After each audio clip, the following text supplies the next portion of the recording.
En la noche crucial, cuando Dios estaba a punto de liberar a su pueblo de la esclavitud egipcia, dio una instrucción clara y precisa que marcó un antes y un después en la historia de la salvación. Aquella orden divina no dejaba espacio para medias tintas ni para interpretaciones superficiales. En esa misma noche comeré la carne asada al fuego, junto con hierbas amargas y pan sin levadura. Comerán con el manto ceñido a la cintura, las sandalias en los pies y el bastón en la mano. Lo comerán deprisa.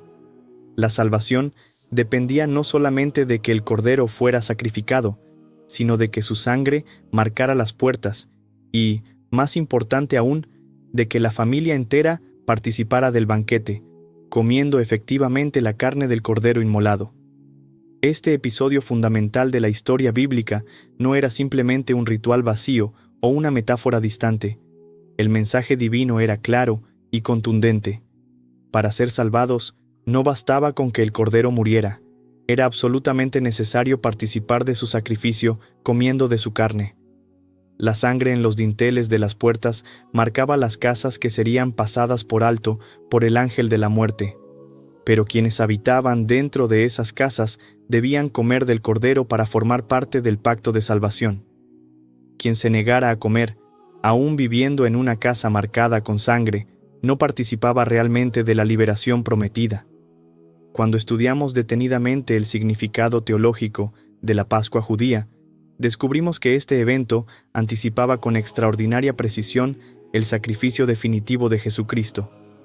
En la tradición hebrea, el término Pascua, Pesaj, significa literalmente pasar por encima, haciendo referencia a cómo el ángel de la muerte pasó de largo sobre las casas marcadas con la sangre del cordero.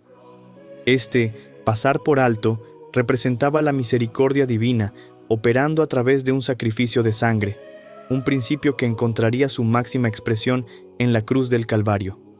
El apóstol Pablo, profundo conocedor de las tradiciones judías, no dudó en hacer esta conexión explícita al afirmar que Cristo, nuestro Cordero Pascual, ha sido sacrificado. No se trata de una simple analogía poética o de un paralelismo casual. Estamos ante un diseño divino meticulosamente trazado a lo largo de milenios. El sacrificio del Cordero Pascual en Egipto era una sombra, un anticipo, una prefiguración del sacrificio definitivo que Cristo realizaría en la cruz. Cada detalle del ritual pascual judío apuntaba proféticamente hacia el Mesías. El Cordero sin defecto simbolizaba la perfección y pureza de Cristo, la sangre derramada, su sacrificio expiatorio, las hierbas amargas, el sufrimiento que acompañaría su misión redentora. Pero hay un aspecto fundamental que muchas corrientes del cristianismo moderno han diluido o directamente ignorado. Así como en la Pascua original era imprescindible comer del Cordero, Cristo dejó claro que es necesario comer su carne y beber su sangre, para tener parte en él. En el capítulo 6 del Evangelio de Juan, Jesús pronuncia palabras que escandalizaron a muchos de sus seguidores. En verdad os digo, si no coméis la carne del Hijo del Hombre y no bebéis su sangre, no tenéis vida en vosotros. Esta declaración no era una simple metáfora, como lo demuestra la reacción de la multitud y la firmeza con que Jesús mantuvo sus palabras, aun cuando muchos discípulos lo abandonaron por ello. Las palabras de Cristo resonaban con el eco de aquella primera Pascua. No basta con que el Cordero sea sacrificado, es necesario participar de ese sacrificio comiendo su carne. El paralelismo es perfecto y revelador. Antes de su pasión, Jesús instituyó la Eucaristía diciendo: «Tomad y comed, esto es mi cuerpo entregado por vosotros». Con estas palabras, transformaba el antiguo rito pascual en un nuevo pacto, cumpliendo y superando el simbolismo del Cordero Pascual al ofrecerse Él mismo como alimento de salvación. Aquí radica una de las mayores diferencias entre la comprensión católica del sacrificio de Cristo y la interpretación simplificada que han adoptado muchas denominaciones protestantes. Mientras estas últimas tienden a reducir la redención a un acto jurídico externo, donde Cristo paga por nuestros pecados, sin requerir nuestra participación activa, la visión católica fiel a las Escrituras y a la tradición apostólica, mantiene que la salvación implica una verdadera comunión, una participación real en el sacrificio de Cristo que se actualiza en la Eucaristía. Las sectas protestantes, en su afán por simplificar el mensaje evangélico, han caído en un error fundamental: creer que la salvación consiste simplemente en aceptar intelectualmente que Cristo murió por nuestros pecados, como si se tratara de una transacción legal ajena a nuestra participación real.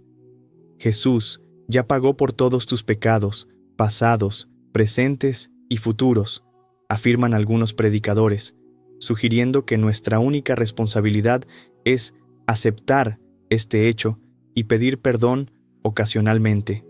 Esta interpretación simplista no solo contradice múltiples pasajes bíblicos, sino que ignora completamente el paralelismo con la Pascua original, donde la participación activa en el banquete del Cordero era imprescindible. En aquella primera noche pascual, habría sido absurdo que una familia hebrea dijera: «No necesitamos comer del Cordero, basta con que haya muerto por nosotros y con que su sangre esté en nuestra puerta».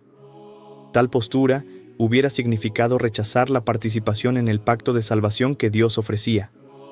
Del mismo modo, es una grave distorsión del mensaje cristiano pretender participar de la salvación traída por Cristo sin comer realmente de su cuerpo y beber de su sangre, como Él mismo ordenó. La Eucaristía, por tanto, no es un simple símbolo o un memorial vacío, sino la participación real en el sacrificio de Cristo, el verdadero Cordero Pascual. Cuando comulgamos, estamos realizando exactamente lo que Dios ordenó a los israelitas: participar del Cordero sacrificial para ser realmente salvados. La sangre de Cristo marca nuestras almas, como la sangre del Cordero marcaba las puertas hebreas, pero debemos comer del Cordero, participando de la Eucaristía, para que esa marca sea eficaz en nosotros. Es revelador que los primeros cristianos comprendieron perfectamente esta conexión. San Ignacio de Antioquía, discípulo de los apóstoles, escribía ya en el siglo I que la Eucaristía es la medicina de inmortalidad, el antídoto contra la muerte. Los padres de la Iglesia insistieron unánimemente en la realidad de la presencia de Cristo en el pan y el vino consagrados, manteniendo viva la comprensión de la Eucaristía como participación real en el sacrificio del verdadero Cordero Pascual. El simbolismo de la Pascua judía nos ofrece otro elemento fundamental para comprender la expiación cristiana. La sangre del Cordero no solo marcaba las casas que serían salvadas, sino que también consagraba a quienes participaban del banquete como pueblo de Dios. La Pascua no era solo liberación del ángel exterminador, era el nacimiento de Israel como nación consagrada. Del mismo modo, la Eucaristía no es solo remisión de pecados, sino incorporación real al cuerpo de Cristo, consagración como pueblo de la nueva alianza.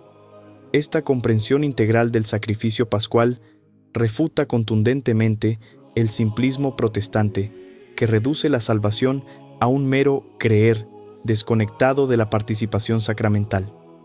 No es casualidad que las denominaciones que rechazan la presencia real de Cristo en la Eucaristía también tiendan a minimizar la necesidad de perseverancia en la santidad y la importancia de las obras como fruto necesario de una fe auténtica.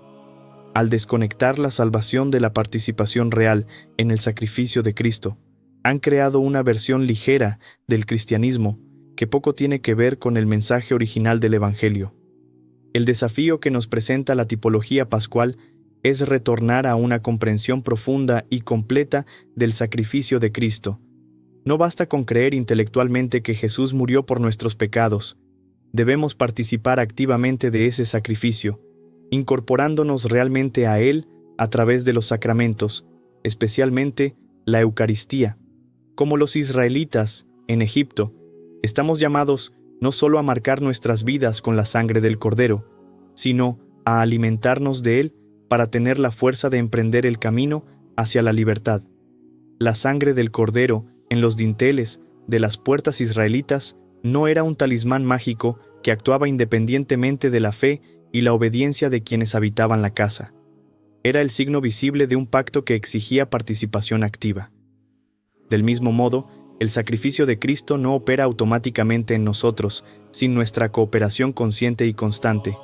La gracia nos salva, ciertamente, pero nos salva transformándonos, incorporándonos al cuerpo de Cristo, haciendo que participemos realmente del banquete del Cordero.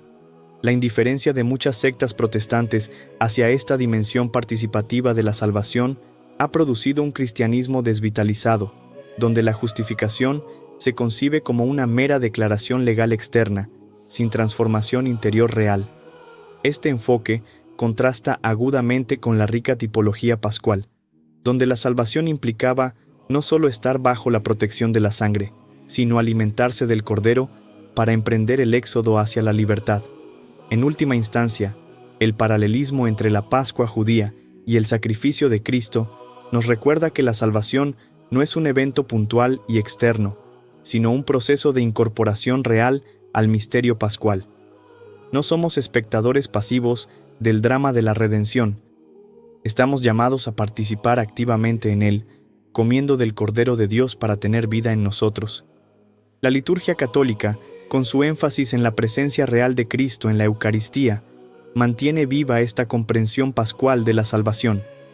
Cuando el sacerdote eleva la hostia consagrada diciendo, «Este es el Cordero de Dios, que quita el pecado del mundo», está reafirmando el cumplimiento de aquella antigua promesa, invitándonos a participar del banquete pascual definitivo. Frente al simplismo de quienes reducen la salvación a una mera aceptación intelectual del sacrificio de Cristo, la Iglesia Católica mantiene firme la enseñanza apostólica. Para tener parte en Cristo, debemos comer su carne y beber su sangre. Solo así nos incorporamos verdaderamente a su sacrificio redentor, como los israelitas se incorporaban al pacto de salvación comiendo del Cordero Pascual. En conclusión, la tipología de la Pascua judía constituye un argumento contundente a favor de la comprensión católica de la salvación y un desafío directo a las interpretaciones protestantes que separan la fe de la participación sacramental. El Dios que ordenó a los israelitas comer del Cordero para ser salvados es el mismo que, en Cristo, nos invita a comer de su cuerpo para tener vida eterna. Quien pretenda tener parte en la salvación sin participar del banquete eucarístico está ignorando el paralelismo perfecto que Dios mismo estableció entre la antigua y la nueva Pascua.